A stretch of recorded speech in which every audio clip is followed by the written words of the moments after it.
All right, Jack, 1923. Radom, Poland. Yes. Let's go back there. It's a tough time in the world. Talk to me when you were just a little boy. What was life like when you were just small? My name was Jacek Repkiewicz. I had a family, a father and a mother and a grandmother, and I had 4 brothers and 1 sister. But the closest knit family, I don't think you can find anything like this in America, Donnie. My life was so sweet until today. With my 90 years old, I still live by it and remember it. Yeah. And if I can do half as good as my father did, which I did, I'd be very happy, and I'd like to see my kids the same way. What did your dad do for a living? He was a hard-working man. You see, Radom, Poland, had close to 1 million inhabitants there. Mm-hmm.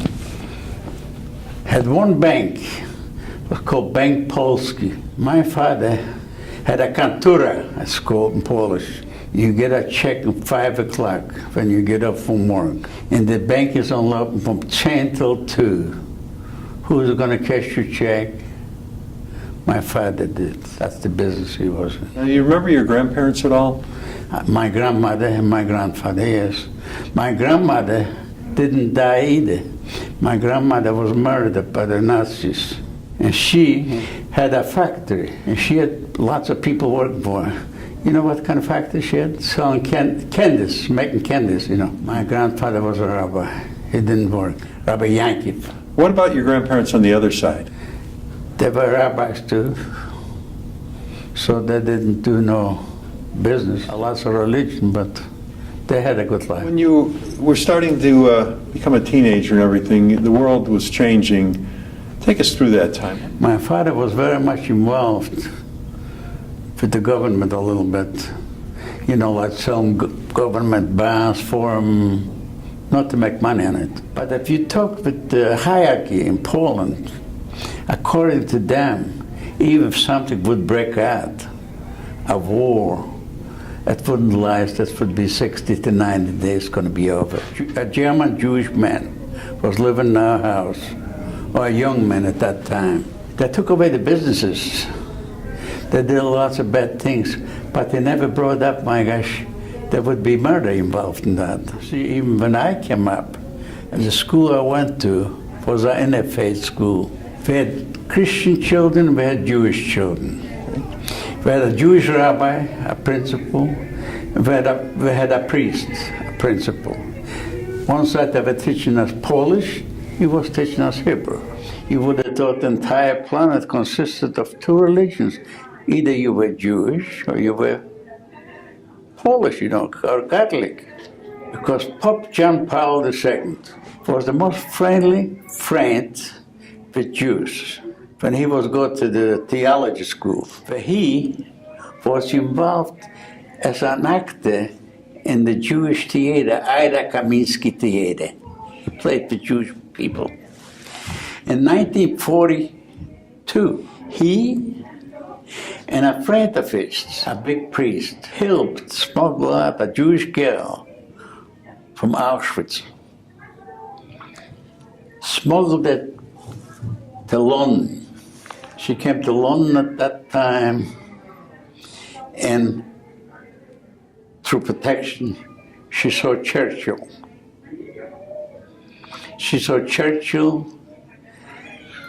and Jan Karski was always smuggled in camps and smuggled out from camps, taking slides, you know, what they're doing to the Jewish people at that time. And they showed it to Churchill at that time. Churchill took that Jewish girl and sent it to America.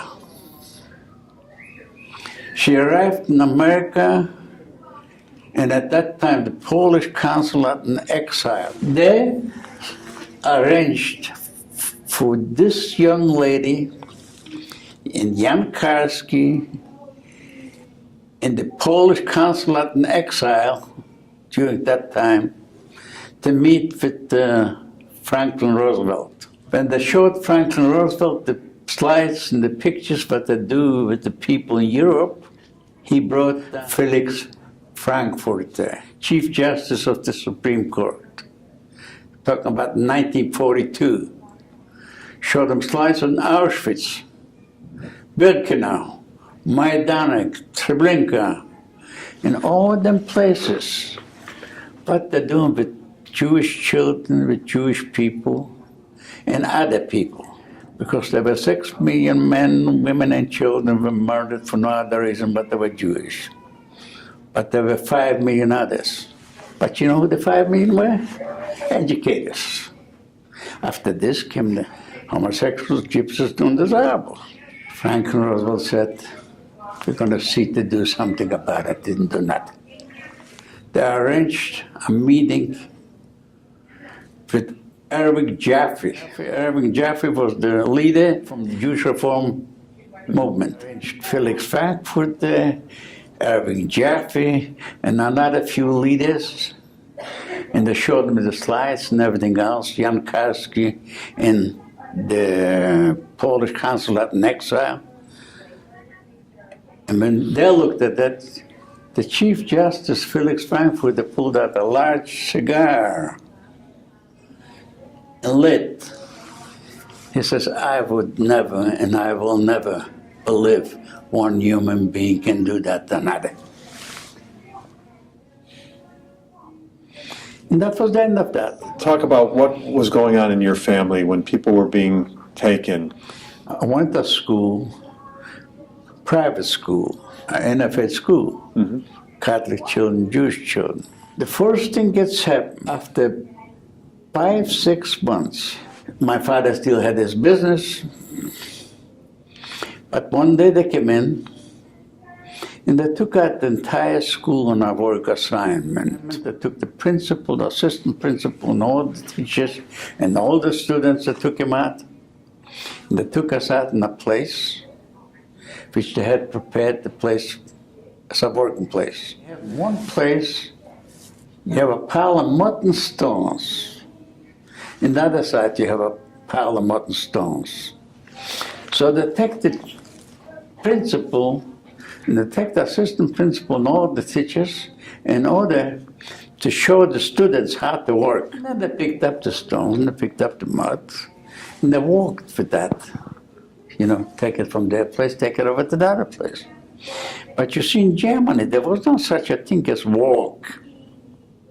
It's got to be loose, loose, schnell, schnell, run, run. Or there were 2 assessments behind you down there with German shepherds, leather whips. You didn't run, you got hit, beaten.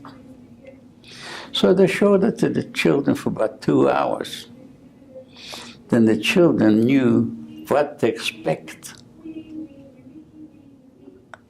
Because they taught that they're supposed to teach them on how to do it. So the kids did the same thing. When the kids did the same thing, they got beaten up, thrown in the mud. But that's sometimes you work for 2-3 hours, you need a sip of water. You cannot go over and say, I'm going to get a sip of water there. So they asked the rabbi and the priest, they need a volunteer for it. And at that time, I happened to have been a little bit taller, a little bit more athletic. I pretended to be not fearful. So I volunteered. I went over to volunteer. They took out 2 guys from the line, they tied up my hands, and they hung me by my hands. And one assessment from one side, one from the other side, they started hitting me with leather whips until the blood came out of my back. They cut me down and get to work. You see, you work down there for about 2-3 more hours, 4 hours. They're looking for another volunteer. Nobody wants to volunteer. So I remember like today, the rabbi and the priest, Yitzhak, why don't you volunteer? And you know what I told him? I'm going to talk to the Lord, that's a God. Dear Lord, you've been so kind and so good to me. You choose me as your people, the Jewish people, God's chosen people. I'm going to make a little deal with you now. Choose someone else for change. See? I'm not stingy, and I'm not, see, I don't look out for myself. Nobody volunteered, nobody got a sip of water. And he kept on working down there for about 12 hours. Everybody got beaten.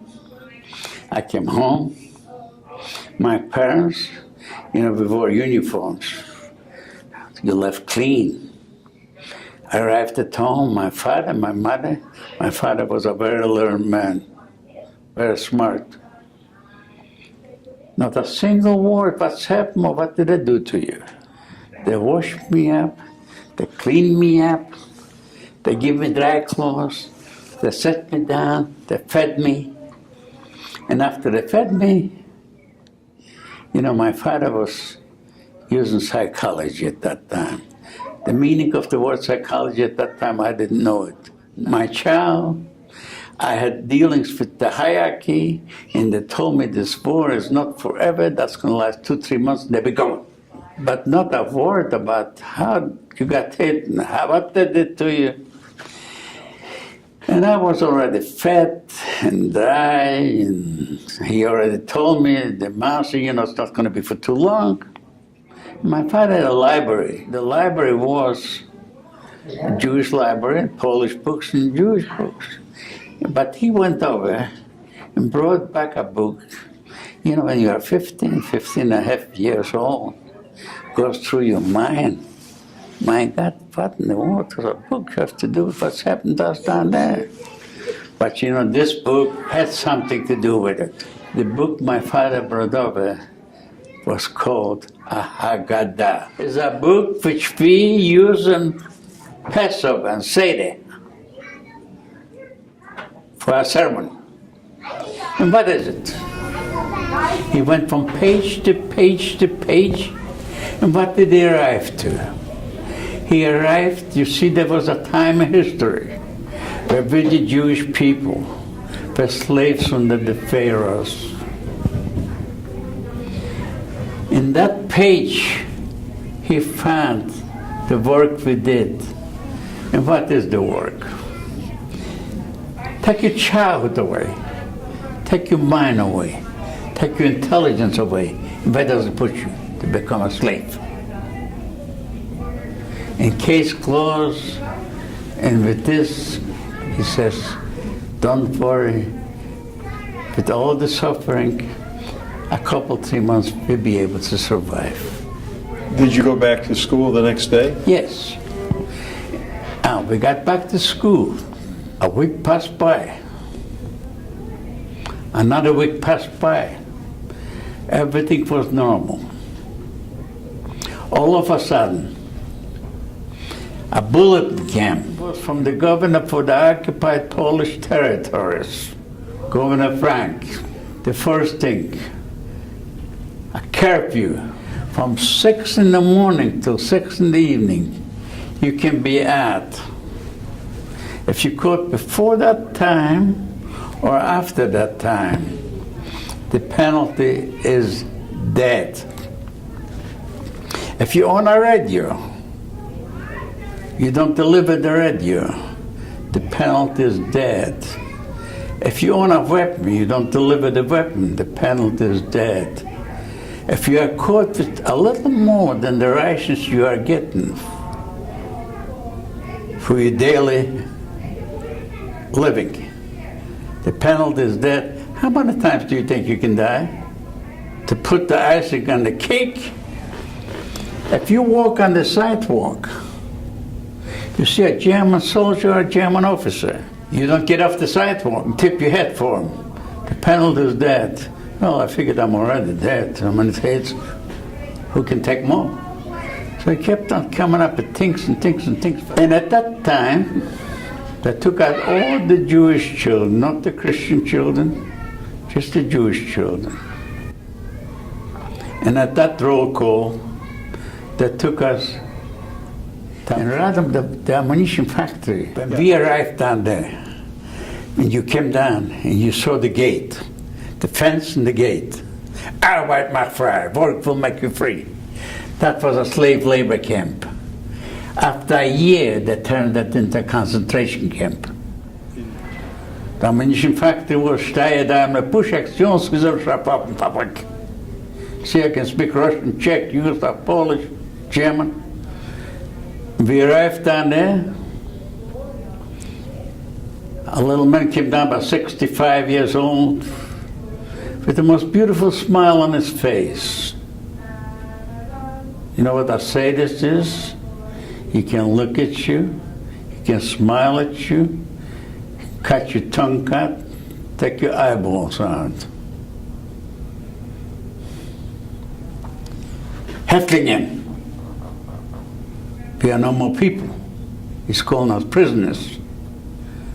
Your name is going to be erased. So my name was erased.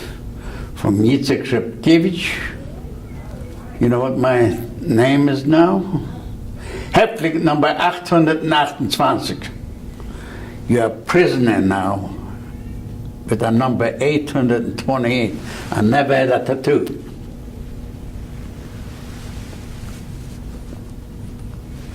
When they got through with all that,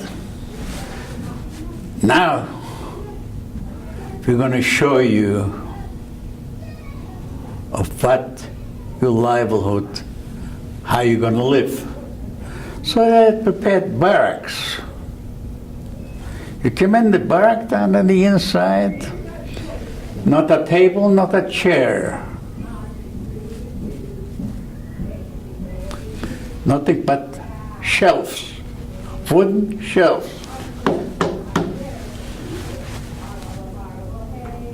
What is that? That's where you're going to sleep. The shelf can hold 12 people, but if you put in 24, 25 people, until today, I still can only lay on one side so long, because every week you had to move from the right to the left because you couldn't move too many people. Then it takes you back out, line up. Now, I'm going to show you of what you're going to eat, what your ration is going to be for the day. They had prepared a barrel called coffee, ersatz coffee, imitation coloring of a coffee, sweetener, saccharin, bread, like slice, thin slice. You get 2 cups of that and a slice of that bread. That's going to be your breakfast. For lunch, you're going to get a soup. Soup I'm going to give you, dark, dirty water. He don't tell you that, but it's called soup. If you want to find a peel of a little potato, you need a microfiber glass because you ain't going to find it there. So you think maybe in the evening you're going to get something else, you'll live the same thing. You're going to go to work. You want to work in that. You're going to work in that ammunition factory. You know what kind of work I did? On machine guns called the Viz, a long louver. 12 hours a day. And the food you're getting, the rations you're getting, and you don't get nothing to eat, you cannot walk. And if you cannot walk, if you have a fireplace at home, you storage wood for the winter time. That's how they're stacked up by the fence. People. If you got within 8 feet to that fence, you got to electrocute it. Now, at this time, all communication with the outside world for you is gone. That's the last time I left in the morning my parents to go to school. That was it. The last time I saw my parents. When you are in this camp now, what do you talk about with the other prisoners? There's 2 ways. If you're in an environment like this, you see the clothes you got on down here, you can wear them for a week, you can wear them for 2 weeks, you can wear them for 3 weeks, you can wear them for 4 weeks. This is your towel, this is your blanket, this is your sheets. and this is what you cover up with, and this is what you wear to work. That gets dirty, that gets muddy, that gets wet, that's full of lice. When you get all that, you know what happens? You get typhus. But you didn't have to get no typhus to die. You see, when you walk and you do 12 hours a day work in that ammunition factory, and the rations you're getting, you cannot walk. They stack you up like the stacked up wood. In my lifetime, I burned quite a few people alive. You see, they come out, they take out naphtha that's called kerosene. You spray the people. He give you a match, a box of matches. Burn them. And there's a kid hollers out from the lane down there. If I can get a sip of water, I can still work. So he said to the guard, "Der Junge kann ja arbeiten." A sip of water, a bisschen Wasser. You know what it tells you? You be in his place down there right now. You throw the match or you are burying you. You see, that's what life was worth. You live that type of life. You talk what we were talking about. You see, the worst thing you could do when you're in an environment like this, if you talk about going around, I'm hungry. What am I going to do? I'm going to die. Don't have that mind. Don't have mind eating at all. Because I passed by a sewer. You know what a sewer is? You see maybe a peel of a potato, dirty, muddy, maybe somebody peed on it. You put it in your mouth because you are so hungry. So that was the life we were living it. But you see, I'm going to go back to 1937. That's 2 years before the war broke out. That was the year when I was bar mitzvah. What do you think you have in your mind in normal times? We got mail. The mail we got from America. I had an uncle in Greenville, Texas. Was I interested in 1937? I got an uncle in Greenville, Texas? No. I was interested in the stamps to take off from the envelope. I was saving stamps. But on the envelope said, same sports department store, Greenville, Texas, price talks. My sister was married and she lived in Paris. In fact, did we get mail from Paris? Take off the stamps. 34 Max Slack, 34 Rue Marché, Paris 5.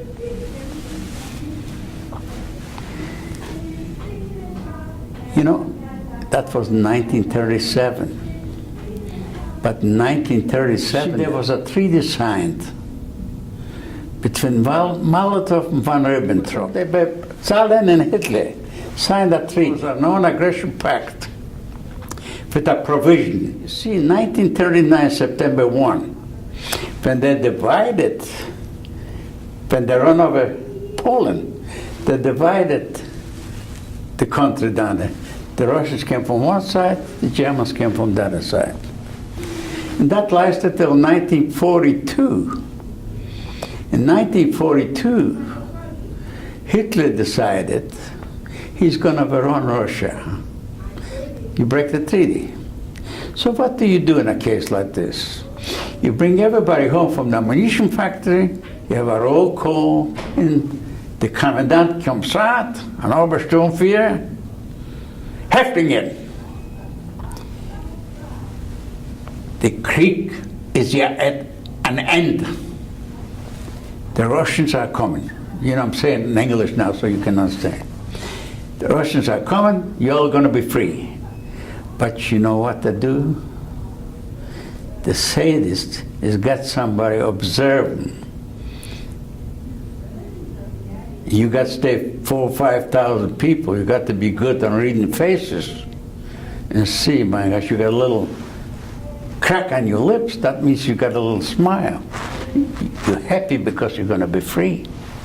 Take you, kill you. But at that time, the angel of death arrived. You know who the angel of death was? Dr. Mengele. Before anything happens, they took you out on the roll call, we have a selection. Before the selection, the guy on the tower observed down there a kid next to me. I went with him since the first grade. We've been neighbors from one of the finest families. They went in textile manufacturing business. Played with his mouth.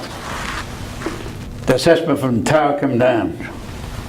What did you do? You know, we always were hungry. He says, I found the little beans on the ground and I put it into my mouth.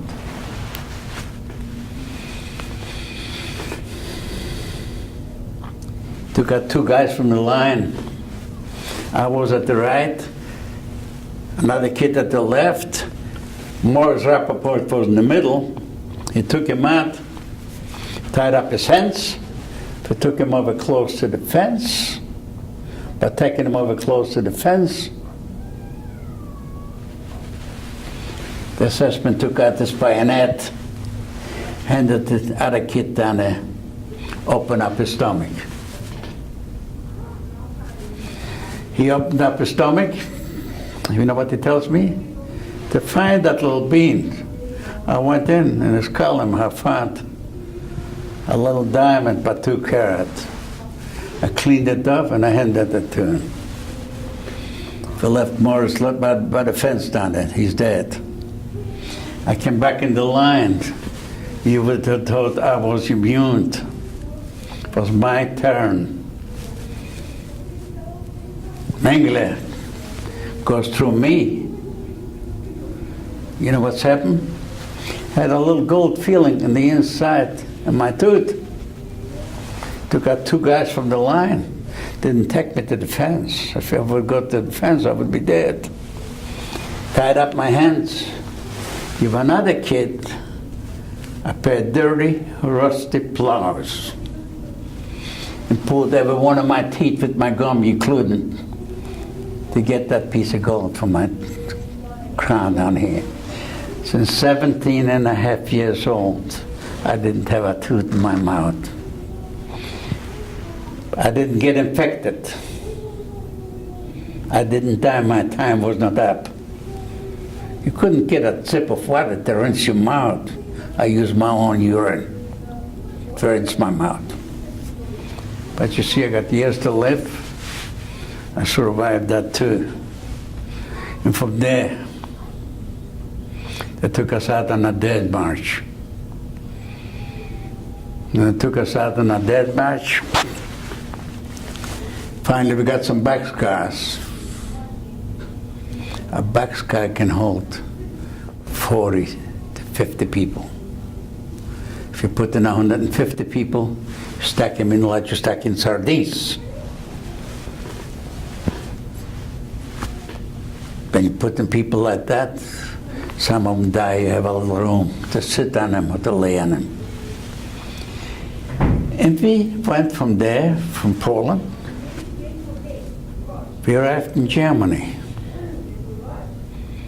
In Germany, they opened up the doors. Stuttgart,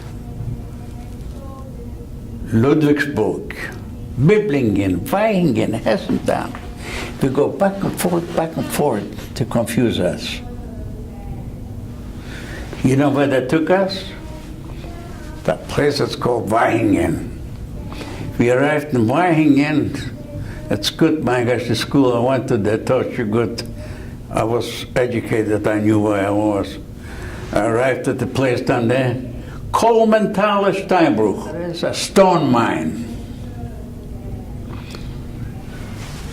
That striped little prison suit you got on, that little round cap, that's all you have. You go down to, you know who we were sold to? Werner von Braun. Werner von Braun was manufacturing missiles for outer space. And if Hitler had his way, I would not be sitting down here to give you a testimonial. You would not be sitting down here. You know why? Hitler's speeches, he told you, heute Europa, morgen die Welt.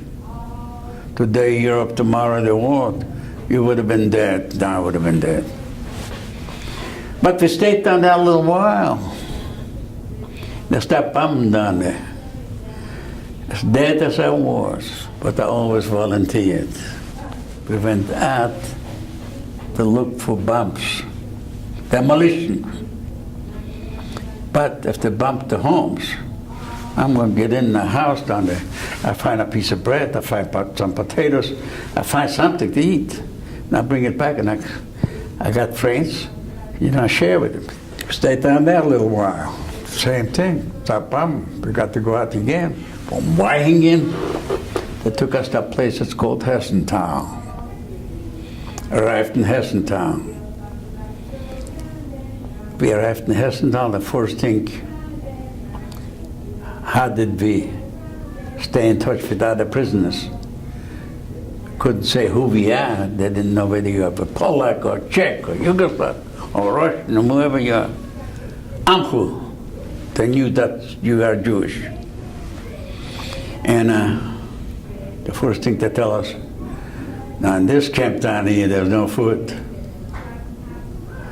But the first thing you see happen, how sadists work, or the sadists do work. The little old man comes out with the most beautiful smile on his face.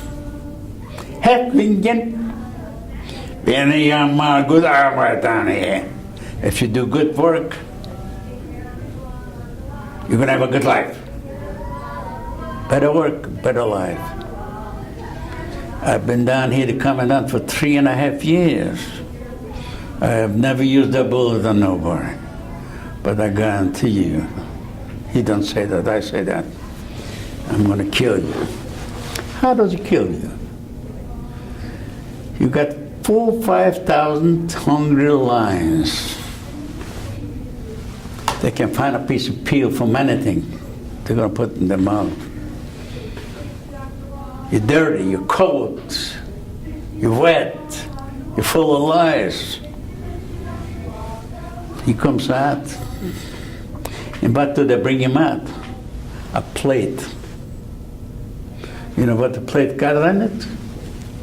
The finest toast, 4 or 5 layers, the finest Viennese pastry. And I will take a pretty good sized piece and put it into my mouth and drop a pretty good sized piece. You got so many hungry lions that run to pick up that piece of cake. Comes to getting up, there's 200 people laying dead, they cannot get up. And if I can kill with this in here 200 people, I'm going to go behind the fence. And I'm going to take some frozen radishes, but the size of a grapefruit. Throw in 1, 2, 3, 4, 5, throw in about 25 of them. Everybody runs to pick it up. Everybody comes to pick it up. Find a couple, 300 people laying down there. Kill 500 people. Did they use a bullet? No. So you live that type of life. But next day in the morning, for the roll call, his villa is facing the camp in the place for Farber. So on one hand he holds a cigar, in one hand he holds something to eat, and a rifle by his side for recreation, to amuse himself. He will kill the half a dozen people. sitting on his balcony down there. Did you ever hear what was going on in the outside world? And for 6 years, we didn't see a piece of print. We didn't even see a piece of paper when you went to use the bathroom. From that place, from Hessentown, they took us out on another dead march. Finally, they got some boxcars. When they got some boxcars, how long we traveled, I couldn't tell you, because at that time, your mind didn't circulate so good. All of a sudden, they opened up the doors in the boxcars, and 2 men came up in civilian clothes like you and I have on.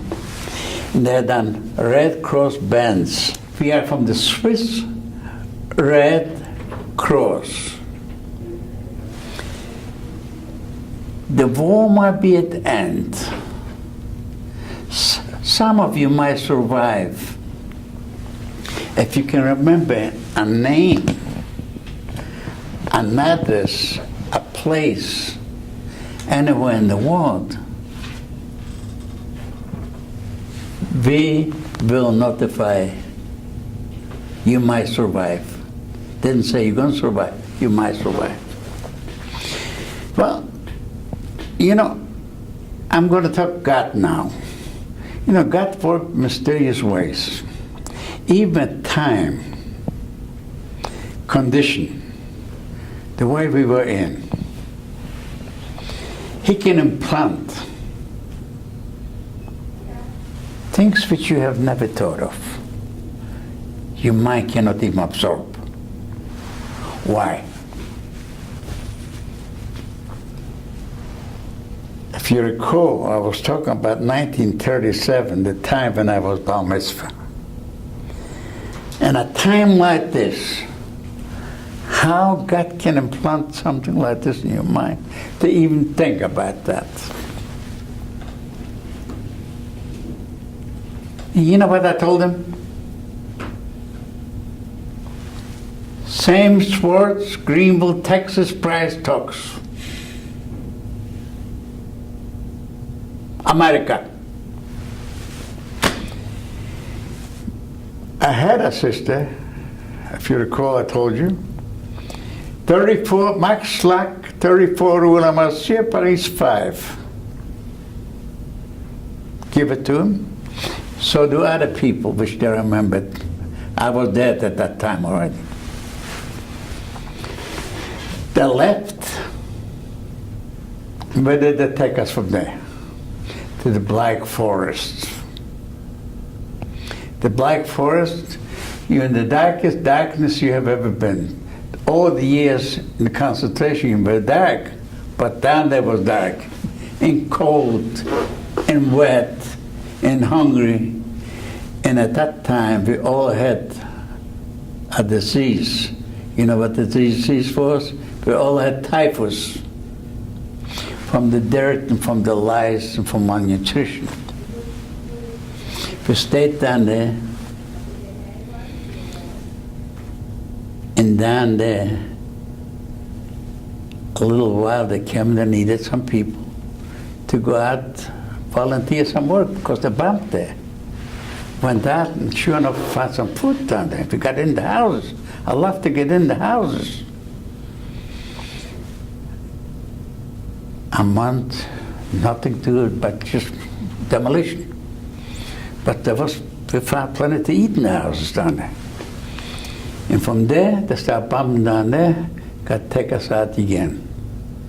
What's happened? From there, they took us to a place that's called Dachau. When we arrived in Dachau, neither one of us can walk no more. So they dragged us and lined us up at the crematorium. The crematorium at that time was burning 24 hours a day, people. We must have been lined up at least for a mile. You know what's happened? One nice morning, there was no roll call. They could read off of our back the number 828. I don't even have a tattoo. And every captain knew my number.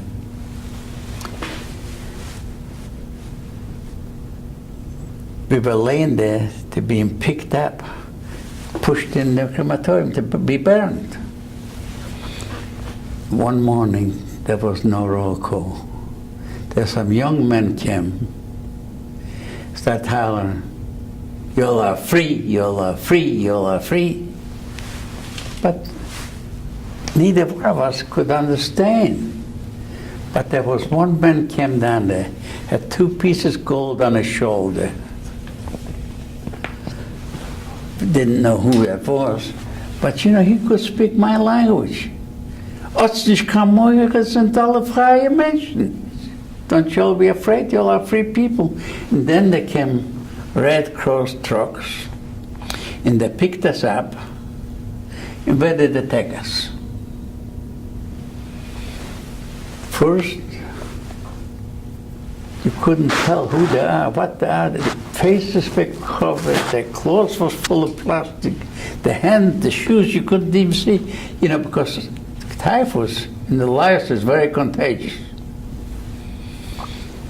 They took us, they burned our clothes, they showered us, disinfected us, and the first time in 6 years they put us in a bed. And at that time, I had to have been 21 years old. They told me. I was not have my tooth in my mouth. I weighed 69 pounds. And I stayed down there for 4 months. And after 4 months, the first time, I got up from the bed and I had on a little shirts and a little pair of pants, you know, and a pair of socks and a pair of shoes. I didn't have that in 6 years. And where did I go? I went out to use the bathroom. I wanted to see if I can walk. And sure enough, I did. You know what I saw? I saw a mirror. Did you ever talk to a mirror? I talked to that mirror. And what did I ask? What did I say? Viahin Solokai. Where should I go?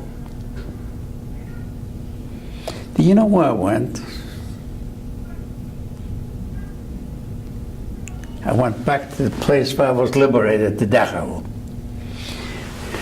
I arrived at that place down there. There's a young man, now I know in English, he was pulling guard. And I wanted to go in down there, and everything I talked to him for about 15 minutes.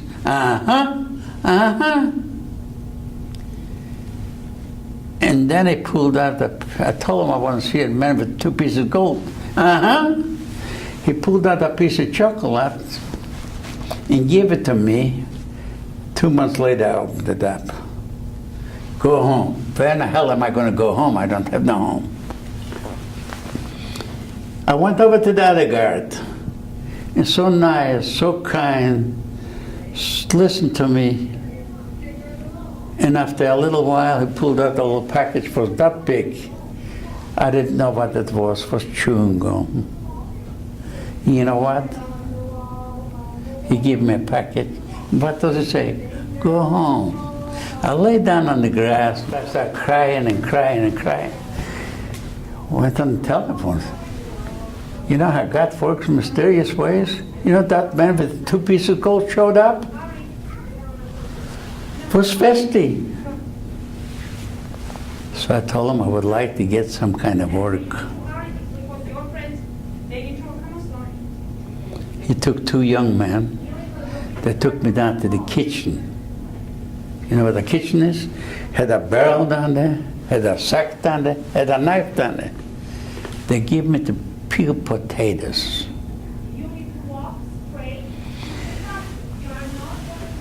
No, that's when you take a little child and you send him in a toy shop. He gets wild.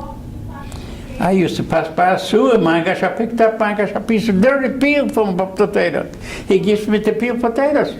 I peel the potatoes that thick. You think I put them in the barrel? I put them in my shirts. All of a sudden, there's nobody there. I was like this.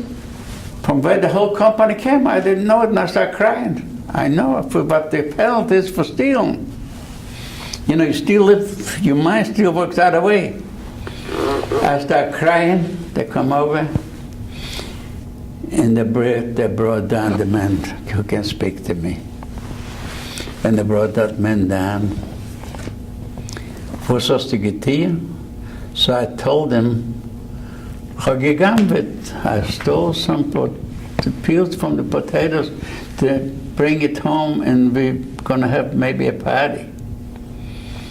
He took two young men. Like later I found out that was a corporal. They took me up, they showered me, and they took my clothes away, and they dressed me up. You know what they dressed me up? In an American uniform, so I'm American. I am an American now. They took me back to the kitchen. There came a young man. His whole sleeve was full of stripes. And he reaches out to shake hands with me. I was scared to death. I was afraid. I'm Joe Selitsky. Oh my God. So I just said in my mind, it's Polish. I cannot, Selitsky's Polish. So right away I use a word, Pan rozumie po polsku. He says, tak. His father's of Polish abstraction, they live in Chicago. But so many generals, stripes down here. This one only had 2 pieces of gold down here. So now I got a Jewish man, I got a Polish man, I'm fine. But they took me up to the office, and they talked to me, and raise your hand. What it means, I don't know, but raise your hand. I'm not going to do it. No, dude, no. You know, they took me back down there, and I peeled the potatoes thinner than a piece of tissue paper. Put every piece in the barrel. But you see, when you take a person for 6 years, like me, I look around, there's nobody in the place down there. There's a table down there. Got some packages laying down there. Cake.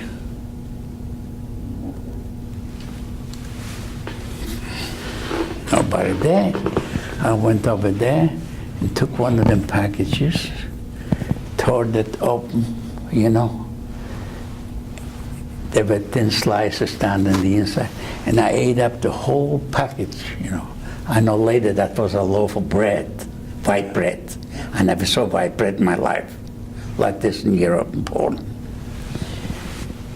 And you know what my luck was? I got caught again. So this time they're going to hang me for that.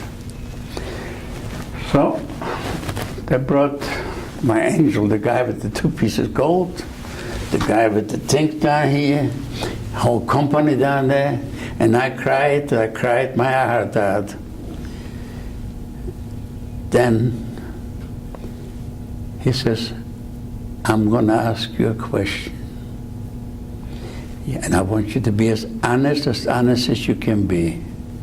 You were caught 3 times stealing down here. What made you steal?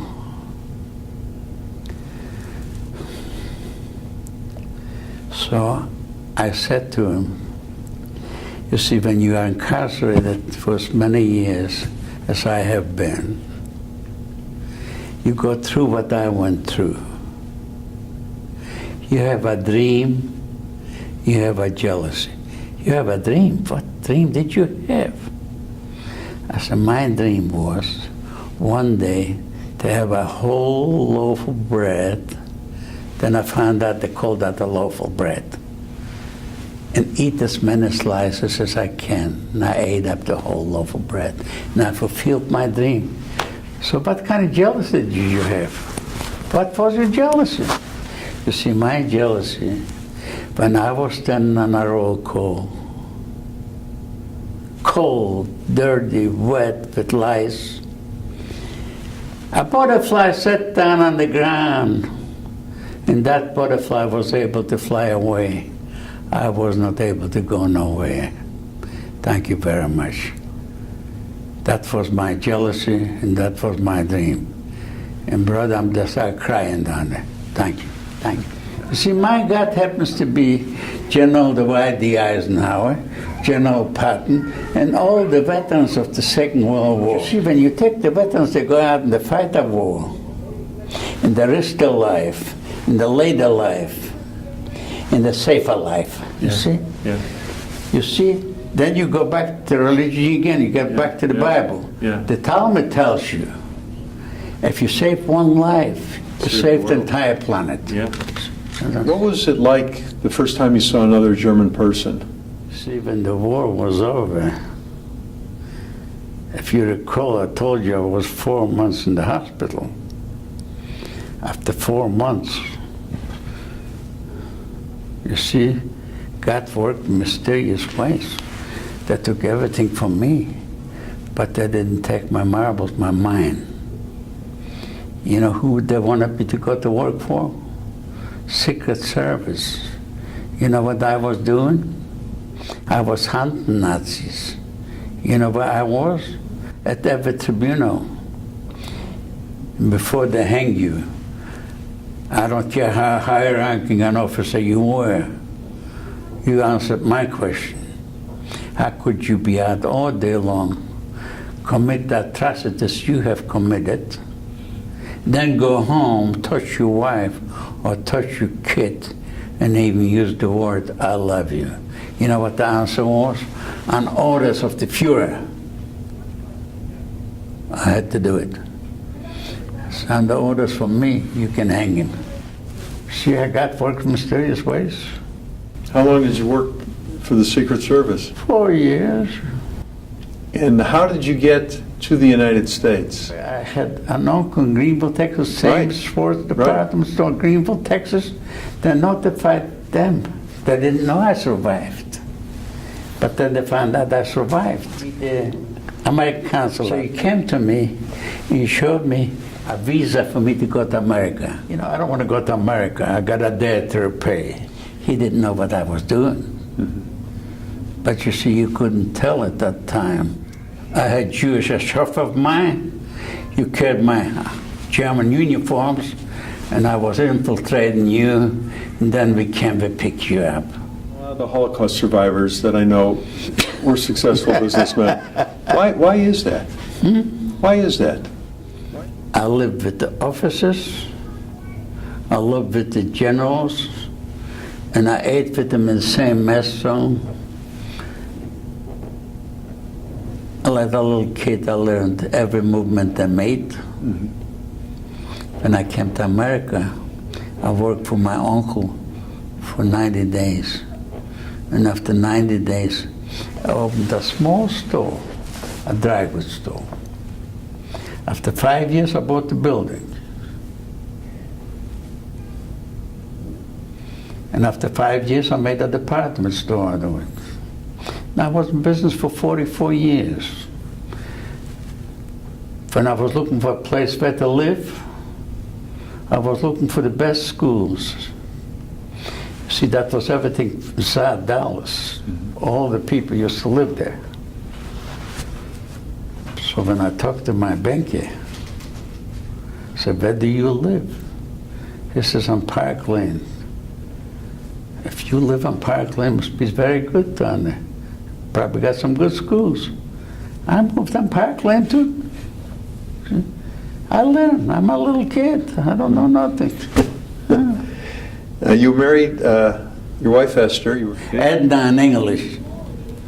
okay for 50 Changed the name in America. Esther, you guys were married for 50 years. My wife was a Holocaust survivor. I met my wife You see, in an American uniform, because I was with the Secret Service, I went out to displaced persons camp. And I came down, there was a theater, a Jewish theater playing, the Dubik, the devil. I came down, a bunch of young people, because I was young myself too at that time. And I took off my jacket. I had on a field jacket on. And the young lady took my jacket, hanging it up for me. And I looked at that little girl down there. She was 17 years old at that time. She was 11 years old when she was incarcerated. And she had done, and at that time I was already having a good life, very good life. A little sketch from my blanket, a little blouse from my sheets, from my bed. And I said to that kid, I love your clothes, is that all you have? Oh, and she says, I got 4 more. You know, next day, I asked her where she lives. So I come, the displaced persons camp was in Feld, I think. I come, sure enough, there were 5 girls living in that room.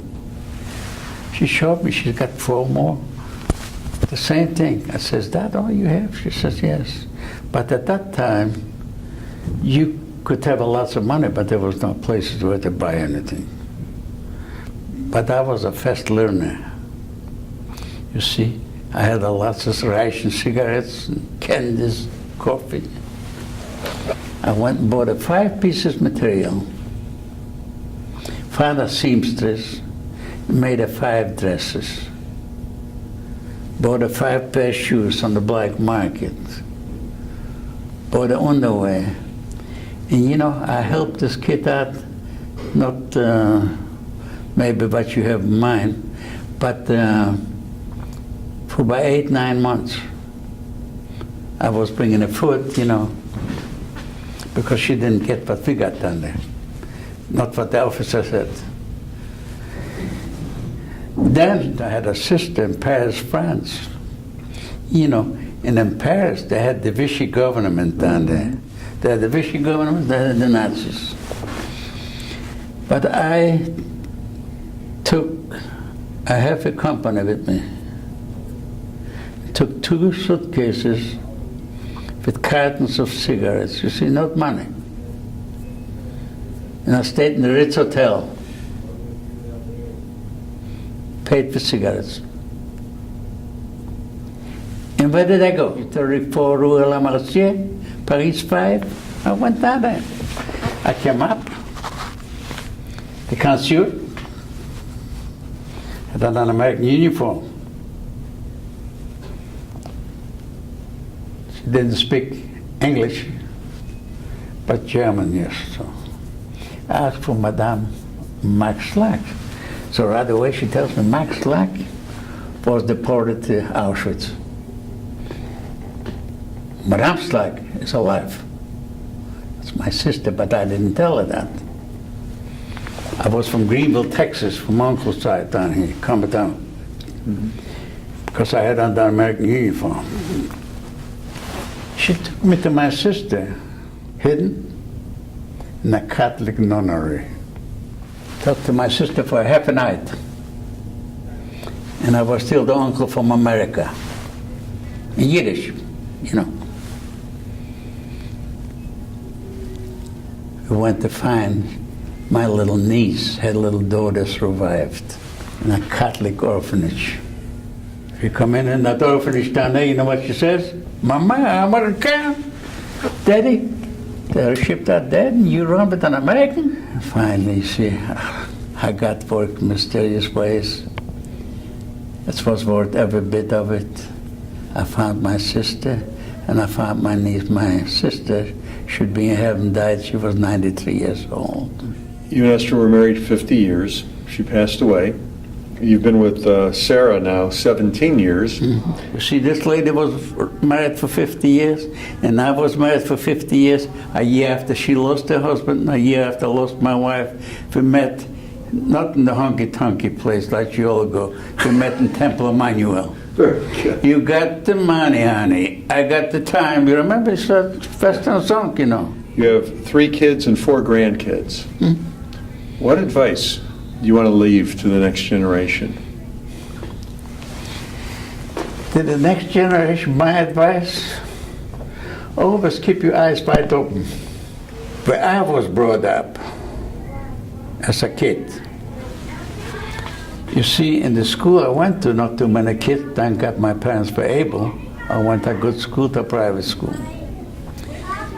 But if you went to school, and a Polish kid on the way to school throw the rack at you, and what did he holler? Jew, go to Palestine. There was no Israel them days. But even at that time, if you looked at the little dude down there, he was about the same size, or a little smaller, a little bigger.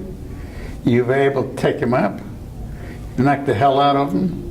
You became good friends with him. But you see, that's one thing in my lifetime. Even religion, I go to every church, and I belong to Temple Emmanuel, Reformed Judaism. I don't differentiate, and there's nobody can convince me, my gosh, there's 4 gods. I believe in God,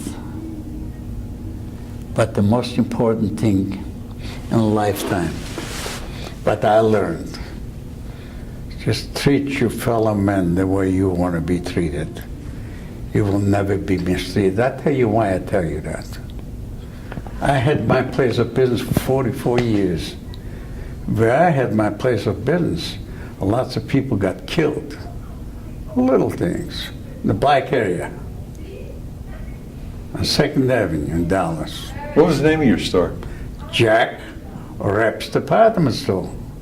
When I first started, it was Jack Repp's Dragwoods. But, you see, them kids, when they came from school, I know how it feels to be hungry. And I had lots of high school kids working for me before they went out on the floor to wait on somebody. And at that time, when I told them to go wait on you, that was the time when we still had a black fountain, a white fountain. They were scared to death. But you know what I told them? My store down here, it's got a door, a 2-way door, in and out. I lived in a time when you went in, there was always an entrance, but there was never an exit. But mine's got an in and out. That means you can come in, you can get the hell out of here. And you see, my store was boycotted by the whites. They didn't come in because I let the white kids waiting on you. But you know what? I made a good living. I don't differentiate on people, and I don't want to mistreat you, and I want to be treated. I treat you exactly the way I want to be treated. Well, you did a great job, man. Thanks for doing this. You might have never had a guy like me, but